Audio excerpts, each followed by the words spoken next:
Ăn đi mấy đứa ăn đi. Món măng xào bao giờ à? Ăn một con.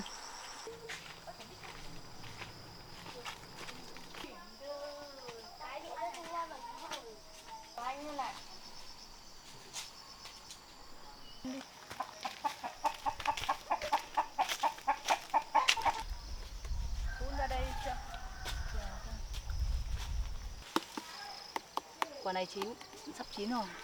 Phải bẻ về để giấm nhá. Quả kia, 2 quả kia kìa. Quả kia à? Này á. Xem quả nào cắt được đã chứ. Quả trên này. Đẹp không? Quả kia kìa. Hả? Quả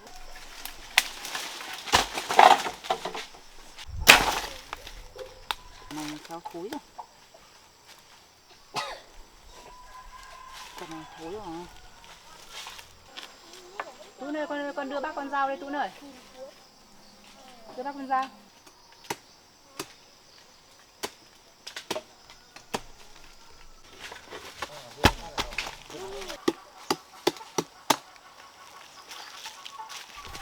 Gùi đây cho bác nào nha Tú ơi.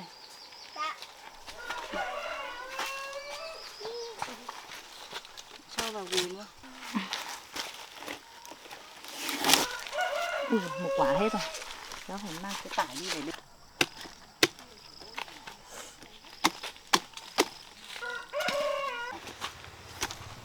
Xem một quả nào nữa nào. Tú ngồi đứng đấy để đưa con dao cho bác nhá.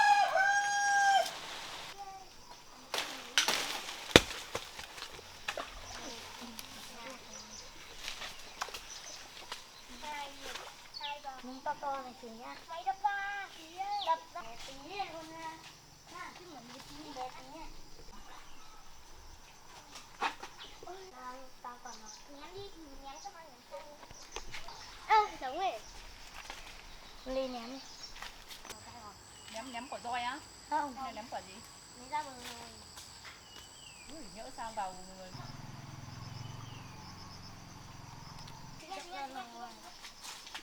Để em. Cả 4 người ném liên tục luôn nha. 4 người ném luôn.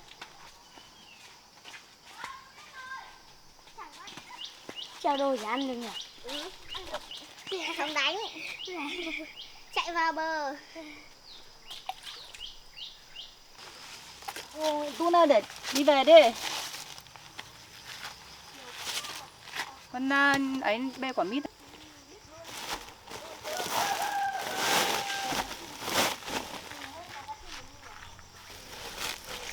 Đi nào, Tú lấy gùi để mà đi về đi.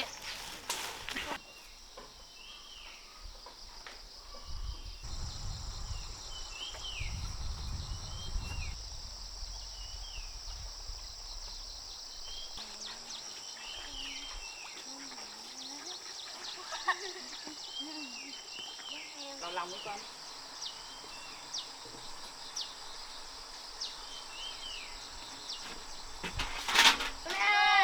Hả? Đi chơi đi. Ơi. Cô chào cô. Hôm nay cô ở nhà. Cô ở nhà. Nhiều cô mới đi chợ. Mua 2 quả đi. Con trắng này đủ thứ. Sao cái cỏ này phải treo lên hả cô?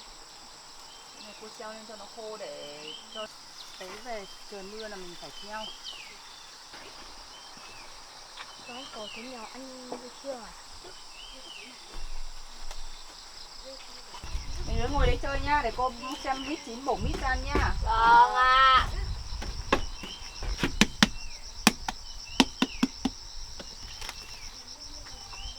Ui, thơm thế rồi.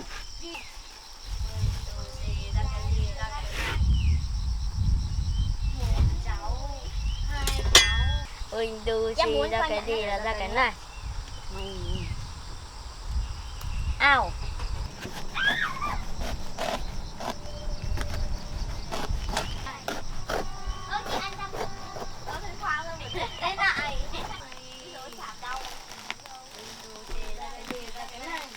Bò đấy à? Con buộc lên cho cô gái.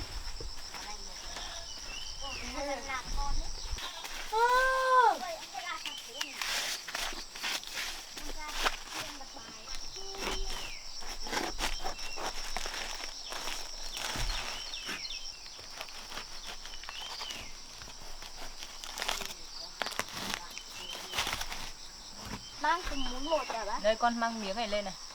Để cậu bổ xong rồi đến lúc mà lại ăn tiếp. Lại lấy tiếp. Chị ăn đâu? Dầu cao. Có ạ. Ăn được miếng. ăn miếng chả miếng. Nó chả bị tí nhựa rồi. Hết nhựa. Ăn đi mấy đứa ăn đi.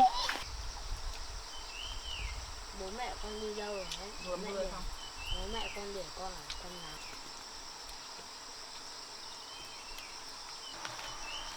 Phải lấy vị ở trước kìa.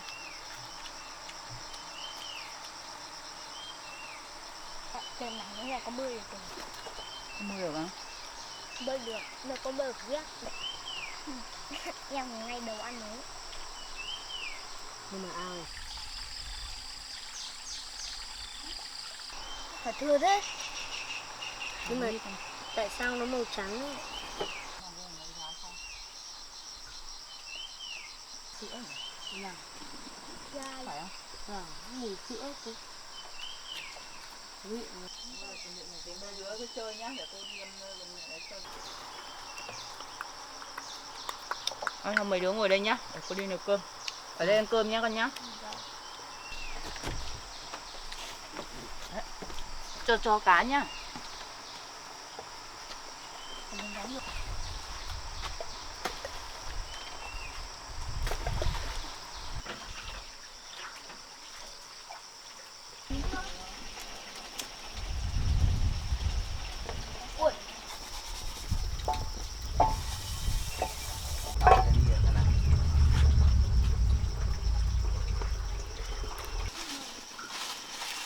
Bê cần ra chỗ đấy. Tôi không câu nữa con ạ. Nhanh. Nó đang cắn đây.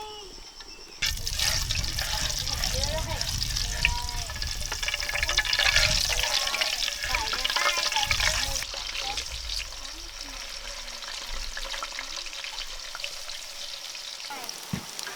Cái này nó thì ăn ngon.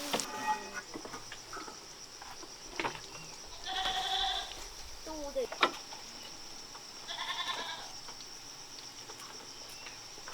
Ở nhà con có hay nấu ăn cùng mẹ không? có.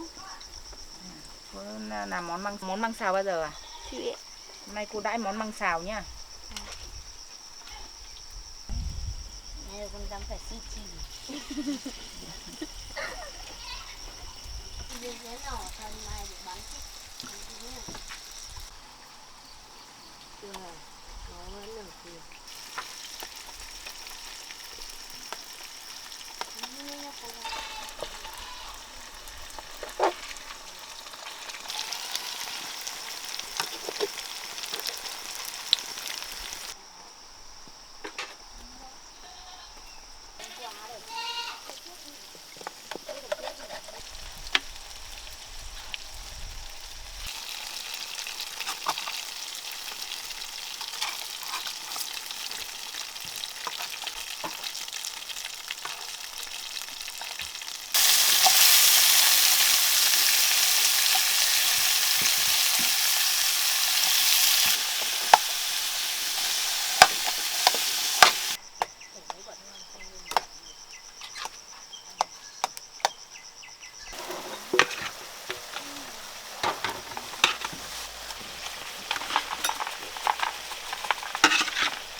Khói quá.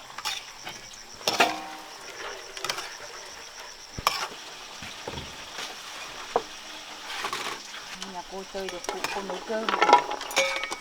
Bố mẹ đi làm tối mới về à? Vâng.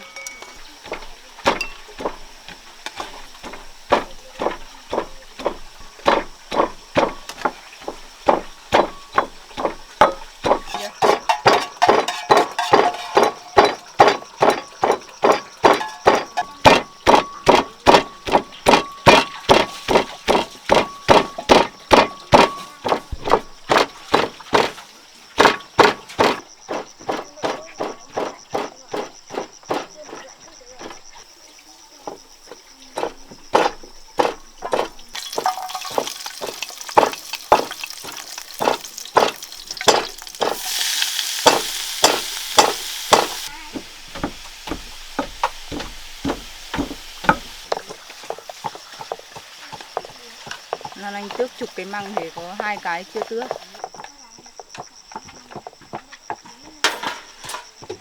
Chuẩn bị sắp cơm nha con. Con ra con cho măng ra đĩa cho cô. Không còn nước.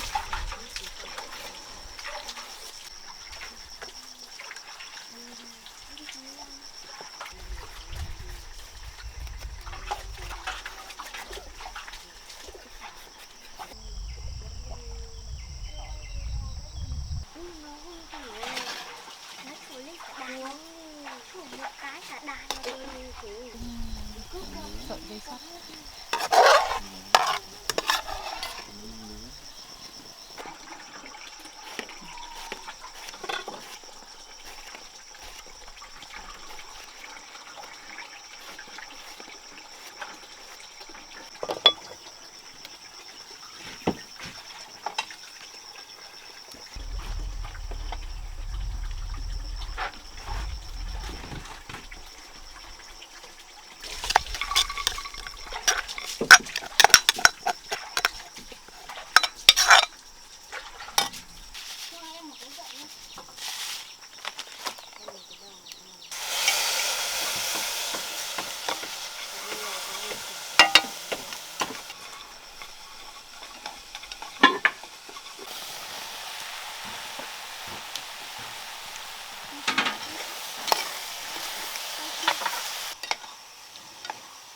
cho em cái gậy ấy nhá. Gậy ăn. Cái gậy ăn.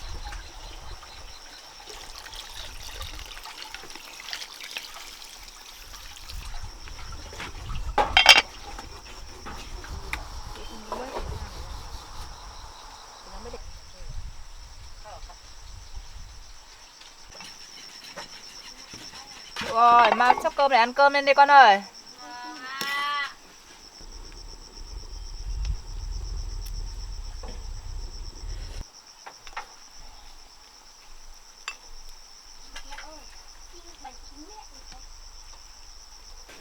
Nào, cơm thôi.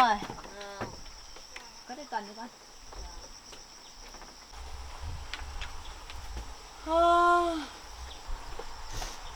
Ăn cơm thôi.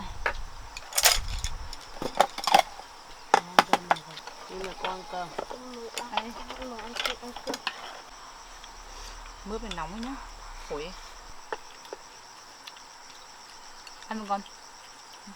Trộm ăn em. Ăn đi về đỡ khỏi phải ăn nữa. Giờ bảo bố mẹ bảo con ăn cơm bên nhà của cô Kiều rồi nhá.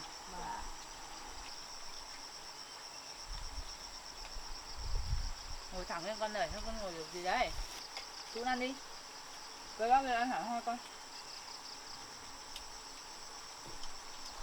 Gắp ăn luôn. Gắp đậu vào mà ăn. Chú ăn đi, ăn gắp đậu vào ăn con này.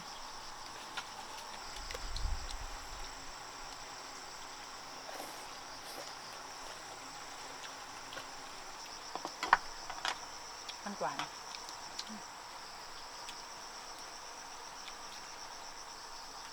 Bố quay chị gì à?